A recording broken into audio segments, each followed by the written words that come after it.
Hi, this is John from 1929ford.com.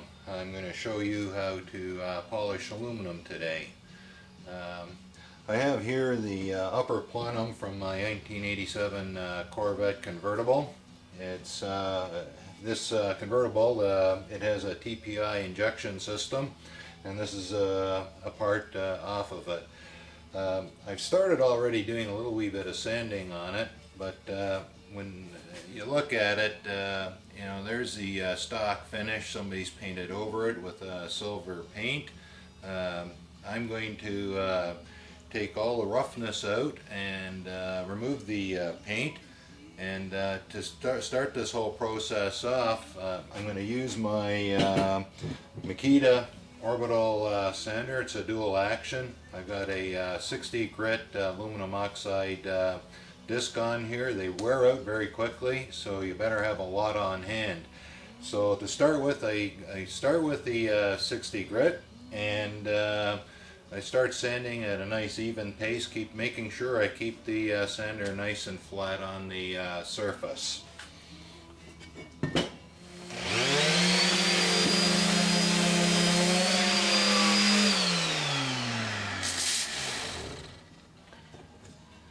Okay, after about a minute I've been able to remove some of the roughness and bring the surface down to an even texture.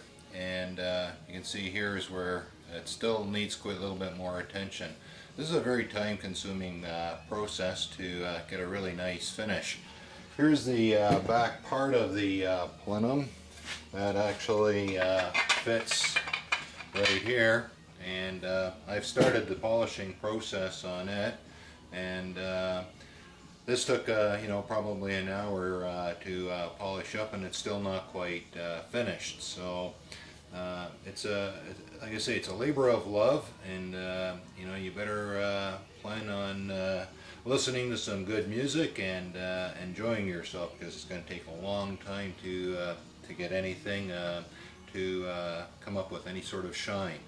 Again, this is John from 1929. I've been working at this upper plenum from my 87 Corvette convertible, and I've got the top part of it all sanded using the 60 grit sandpaper from the Makita dual action orbital sander. So here I've got a fairly even finish, and it's time now to move to, say, the 100 grit, and then I'll go to the 120 and keep on moving. So I'll keep you posted as to how the progress continues. John from 1929ford.com. Hi, after about 15 minutes of sanding, I've got this now sanded down to 120 grit, and I've got a fairly even finish or texture on that, and I'm going to move up to the next finer grits to continue on the polishing process. I have here the plenum. Just finished sanding it with the 180 grit paper. You can see the finish is starting to come up nicely and pick up even a little bit of shine.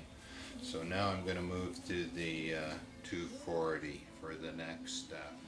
Okay, I've got this polished now and sanded at a 240 grit level, and it's picking up a bit of a shine right now. I'm looking for a consistent finish. Now I'm going to move to the buffing wheels, and there's 4 different types of polishing sticks you can get, or compounds.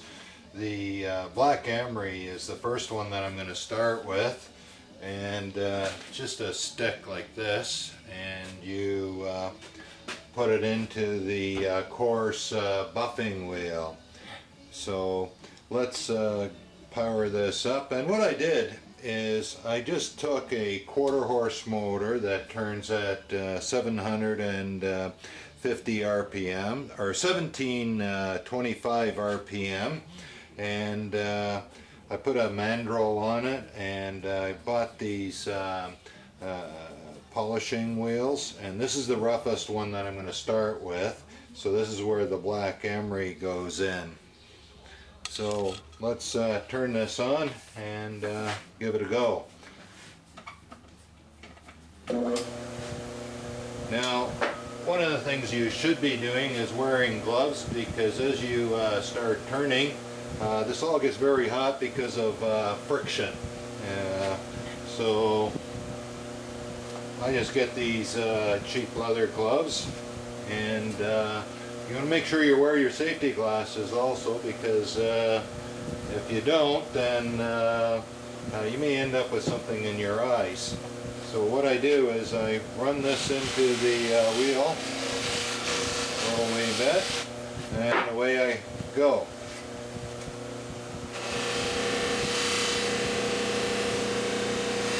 So I just keep moving it around.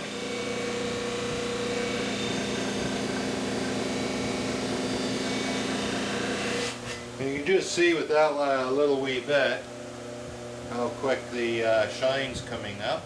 Let's see how that's polishing up really good. And of course, this is the easy part, doing the flat surface.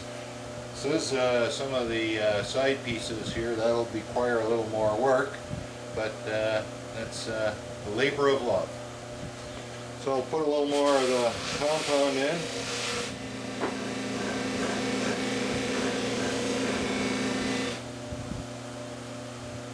Now it's starting to develop a nice shine. So this is the part I've just done with the black emery, and here's the section just at the 240 grit. So this will carry on for a little while longer, and then I will move over to my next wheel. Well, a few more minutes have gone by, and I've got the top part of this TPI plenum polished with the black emery, and it's looking pretty nice. Now I'm going to move over to my next buffing wheel. It's a little smoother than the last one, and I'm going to be using a brown tripoli compound on this wheel. So it's a little bit smoother than the black emery, and you'll see a little brighter polish show up. So again, this is just another motor that I put an arbor on with the 10-inch buffing wheel, and here we go. So first I load up the wheel a little wee bit with a bit of the compound. And this stuff flies all over the place, so safety glasses are really important. And wear your gloves, because this gets hot.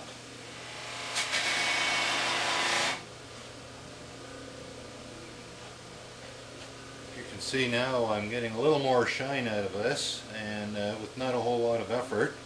And we'll just carry on. And what I'm doing is I make sure I'm going up and down here. I don't want to turn it and go this way, because what will happen is I'll create a different grain on the finish. So I want to maintain a bit of a grain, and that'll help improve the quality of the overall finish.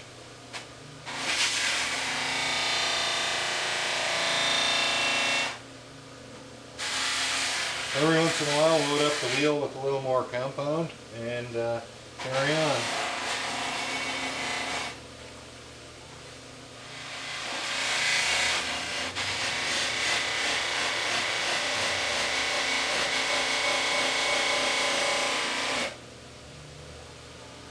Coming up quite nicely. So we'll carry on with this for a little while longer. I'll show you what it looks like after. Well, after a few more minutes of polishing using the brown tripoli, I've got a fairly nice consistent finish on the upper part of the TPI plenum from my 1987 Corvette convertible. Now what I've done is on both of my motors I've replaced the buffing wheels with a little finer wheel. This one will be my second last step, and it's a white diamond polishing compound. So we'll plug this one in and we'll carry on. Now what I've done is just on my workbenches I've just actually taken C-clamps and clamped the motors to the top of my workbench, because this is just a temporary process. And you know, if I were to do this for a business, then I would probably make proper stands and you know, really go to town on that. But since I'm just doing this not that often, you know, the temporary solution is the best one. So here's my white diamond compound. I'll put some into the wheel, and I'll start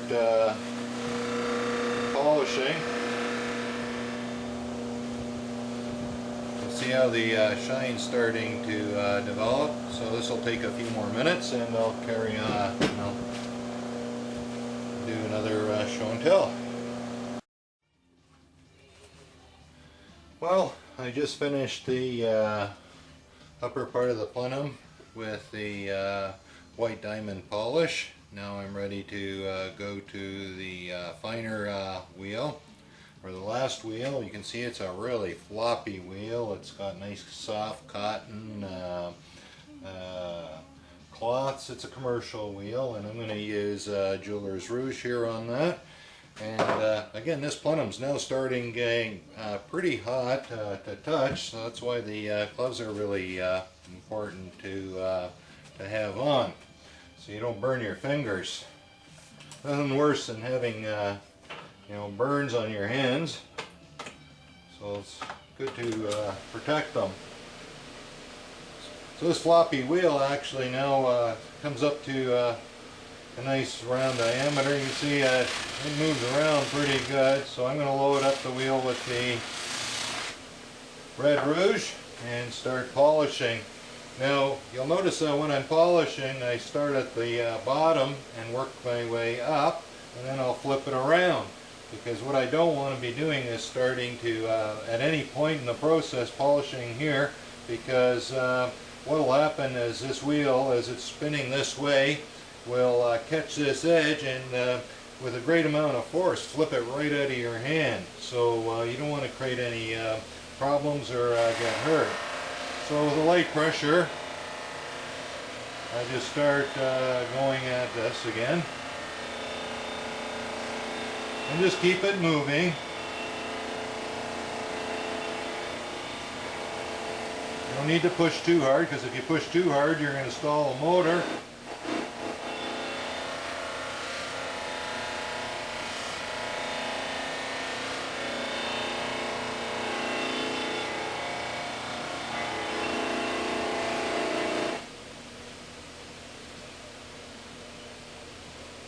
Starting to look pretty good here.